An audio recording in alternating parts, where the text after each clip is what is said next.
Well, hello everybody. I'm here with Peter Chrisp, and this is the first of a series of interviews we're going to do, or just discussions really, around health and safety, and particularly health and safety in leadership. And one of the reasons that I'm here with Peter is not only a leader of a large public sector organisation, but also has had a real history of leading health and safety and businesses across both the public and private sector in New Zealand. So this is going to be a cool conversation with Peter around leadership. So Peter, what's the importance of health and safety to you as a leader, but also as an individual leading health and safety? Well, first of all, Nicole, thanks very much for the invitation. I jumped at it because health and safety and people's well-being is something really close to my heart. And I think it's more a cause and a passion than anything else. And so the chance to sit down and talk to one of New Zealand's leaders of health and safety in this country was a great opportunity. So thanks very much. So just to answer your first question, look, I think for me is just always understanding that ultimately health and safety is actually about people. It's not about the rules and about the templates and about the regulation and about risk or getting in trouble. Ultimately, you want people to come to work, have their time at work, even get healthier at work, and then come back home again in a good state. That's what it's ultimately all about. And I think when you lead health and safety, you have to lead from that perspective, not from a rules, risk or compliance perspective. Yeah, I mean, it's a really interesting observation, because I think it's one thing that that people, often men actually, feel very threatened by is this word care. But actually, at the heart of this is caring for people and people genuinely feeling like they're cared for, which leads to productivity, right? So I think that's a really a great place to start, because it's all about people and it's all about care for people. So being in public and private sector organisations, very senior level, do you reckon there's any differences between public and private sector around health and safety? Well, look, I think there is differences in how you lead health and safety in different contexts. That's definitely true. And I've led health and safety public sector in New Zealand, private sector in New Zealand, but also private sector all over the world as well. I think in some ways the difference is more to do with big and small organisations than it is to do with public and private. I think the bigger the organisation, the more inclined it is to bureaucratise itself. Big organisations create bureaucracy to survive. You get a different type of rules framework, you get much more systems, and so that has to be really, really carefully navigated in order to have a good approach to health and safety, because a bureaucratised health and safety system can actually crush people's belief in the cause and the passion of health and safety. On the other hand, on small organisations, and I've had a couple of those as well, there's a big tendency to underestimate health and safety, because the risks, it's just not in the mindset as much, which you do get in big organisations talking a lot about health and safety. So public and private, look, I've found huge support in both the public and the private sector for health and safety. I think if you're not on the journey of really deeply caring for your people these days, you're not on the journey of health and safety, and you're definitely not on the journey of leadership either. Yeah, I mean, a couple of essences in there though. I mean, we talk about care, we talk about people actually needing to have different approaches for different size. Yeah. But we're not just doing this just for the sake of it, right? So this is actually all about creating high-performing businesses, whether you're big or small, and that's where the bureaucracy comes in, right? So if you've got too much paperwork and too many systems, you take away the trust and the care for the people at the bottom of that's where you lose the productivity benefits, and you lose the outcome, which is all about highly engaged people, cared for in the business, creating good outcomes for the business, which is really what we're all about producing, whether you're public or private. Right on. Is there any differences in terms of what you do, say, working in China or working in New Zealand versus, big or small? What would you say the differences are there? Yeah, and I think this question goes beyond health and safety to really just be leading in those contexts in general. But I mean, the thing about New Zealand culture is this is one of the least hierarchical countries in the world. Us, Denmark and Israel are the three lowest hierarchy countries in the world. And so I ran a factory in Korea for a while, and health and safety in Korea is a matter of instruction. So you instruct your way to health and safety. It was really weird for a Kiwi. So issuing instructions about health and safety is just not our way. I think in New Zealand you have to motivate and inspire your way towards health and safety, because ultimately people following leadership is more a matter of respect, not a matter of hierarchy. So you've got to find a way to bring engagement and bring momentum and bring people really believing that what you're doing is actually in their interests and is on the cause of their health and their well-being. Yep, bang on. Actually, there's a very good MBA student called Emma Brooks who did a recent study on that whole area, and actually New Zealand has the lowest power distance in the world of any country, which means we have the lowest respect for authority, the lowest respect for rules, and we need to understand what's in it for us and why before we all change. So I guess what you're reflecting is that actually, depending on the group you're executing your health and safety practices or trying to improve your culture in, you need to sort of have a different approach, don't you, really? And that's a key part of executing effectively. I think leaders got to earn their respect. Yep. Yeah, you don't get a divine right to lead. You earn your right to lead over time, and a lot of that is about how you engage with your people. Yeah, understanding them and the perspective that works for them. Yeah. Hey, I've got a question around just sort of you as a leader, because it all does start with the top, and leadership comes from the top. So have you always been this passionate, great health and safety leader, or is there any examples you can talk to about what you might have personally needed to change to lead health and safety? I guess I've been in the world of workplaces for 35 years or whatever it's been, and a huge part of that was in a heavy industrial environment in pulp and paper. And I remember one particular lesson that stuck very strongly in my mind early was when I first got the privilege of leading Tasman Pulp and Paper in Kawerau. It's a big industrial workplace, sort of 500 odd people, and a very bad health and safety record. We had some fatalities previously, some very, very bad injuries, and just the mindset and culture was pretty tough from a health and safety perspective. And so I was given the role, and part of the mandate was to have a go and try to lift this environment. So I said, whoa, how am I going to do this?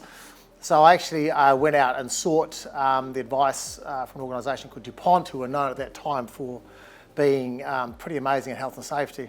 Yep. So I ran this character up, who's actually overseas, and I said to him, can you give me some advice? And would you mind coming and visiting the site? I don't mind paying you as a consultant, you come visit the site. He said, don't worry about the fee, I'm going to come and visit you and we'll have a talk about it. So we came to the site in Kawerau and Whakatane, in the back blocks of the world and the back blocks of New Zealand. Yep. And he rang me up from the airport and said, I'll meet you at your home. So this is a bit odd. Why would he go to the factory? He thought he must be jet lagged or something. So anyway, he comes to the home and he says, let's have the meeting in your workshop. So we go to my workshop, and then he starts saying to me, look, you're probably asking the question why we're in the workshop. And he said, I see there's a mountain bike on the wall. Tell me about how you mountain bike. Do you wear a helmet? Do you wear glasses when you mountain bike? Tell us about your maintenance on your bike. Are your wheel bearings okay? Do you know your wheel's going to fall off or not? What's your chain like? And I was starting to get the message, and then I see a chainsaw there. Show me your chaps. Show me your chainsaw visor when you're using it. Your lawnmower, how are you doing your lawnmower? Do you ever let your kids use your lawnmower? Then he went through my tools, checked my cords on my drills, and he said, mate, I said, look, I got the message. And he said, yep. He said, safety starts with you. You can't lead health and safety unless you lead yourself on health and safety, because people are watching you like a hawk. Mm-hmm. I said, wow, that's pretty deep. And then I said, fair enough, okay, I got the message. Do you want to go to the mill and have a look at the mill? He says, no, my work's done here. He got in the plane and went back home again. I never saw him again. Didn't charge me a cent, paid for the travel, everything. Yeah. So the point was, I never forgot it, you can't lead health and safety unless you can lead your own personal health and safety. And look, I'm an outdoors person and I'm an adventurer.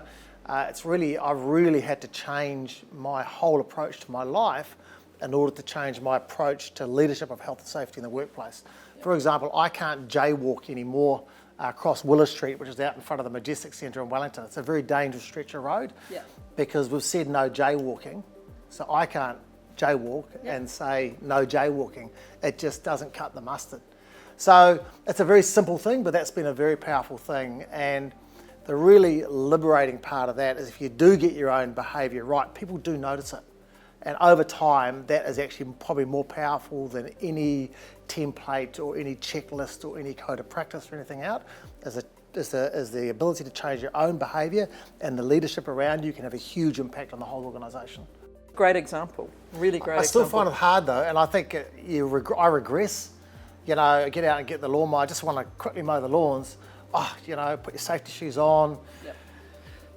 put your earmuffs on, put your glasses on, turn the motor off when you change your catcher, all these little things, they're all massively inconvenient to doing the job, is what it feels like. But that's what we're asking people in the workplace to do. They're asking them to alter their actual own behaviours and habits. Yep. So I kind of know and feel how hard it is to kind of adopt that mindset, but it's really, really crucial. Yeah, it is, and actually the more you do it, the easier it becomes, right? It just becomes part of the way you work as well. And now my kids are holding me to account, which I love. Dad, where's your earmuffs? Yeah, I like that. I've got mine on all the time with 4 children. Often when you speak to leaders, they will say that there was like an epiphany or a moment in their life where they went, wow, sort of problem is me. Did you have any of those sort of lessons or breakthrough moments for you as a leader of health and safety? Well, look, I think there's a couple of things. I divide the world up into people who can make the world simpler and people who make the world more complicated. And I think if you're designing health and safety systems and are designing a system of work that you want people to be in, then you have to go on the simplicity side of the equation.